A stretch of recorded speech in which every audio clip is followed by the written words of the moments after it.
would say that one of the biggest risks that people face in retirement is the uncertainty about how long they're going to live.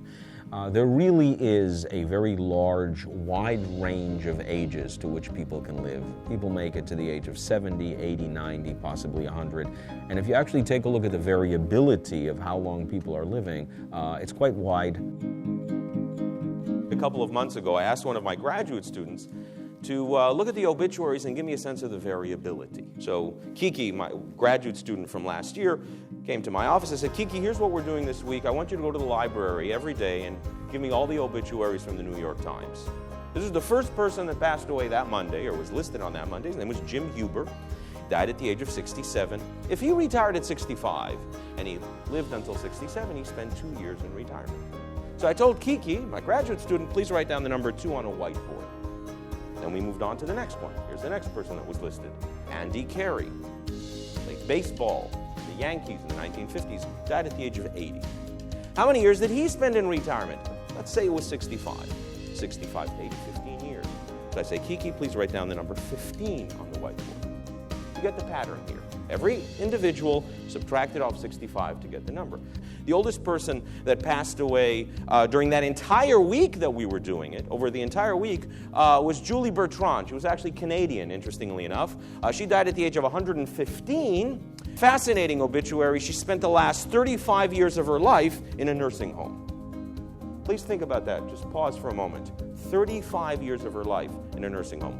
She was there for an entire generation of nursing home attendants. She was there when they were recruited, and she was still there when they retired 35 years later. So here's the entire week. We had hundreds of numbers. I asked Kiki, please take the average of all these numbers, and he said, sure, no problem. The arithmetic mean, the average is about 19.7 years. Does that make intuitive sense to me? I guess, 65, around 20 years in retirement. Then I said to Kiki, Kiki, did every single person on this list spend 20 years in retirement? Did everybody live 20 years? He said, no, obviously not. Some people a lot more, some people a lot less.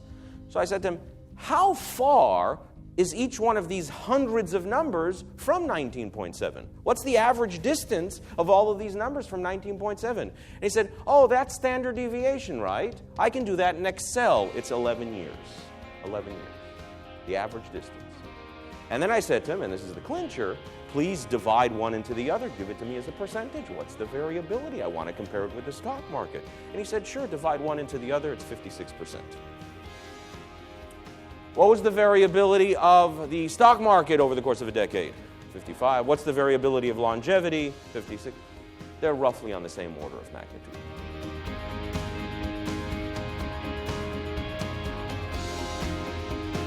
You have to be aware of the magnitude of longevity risk, and it's about buying financial products and having investments that will last as long as you do to hedge the longevity risk. So buying investments, buying insurance products that will pay out for as long as you live is one of the ways to manage longevity risk.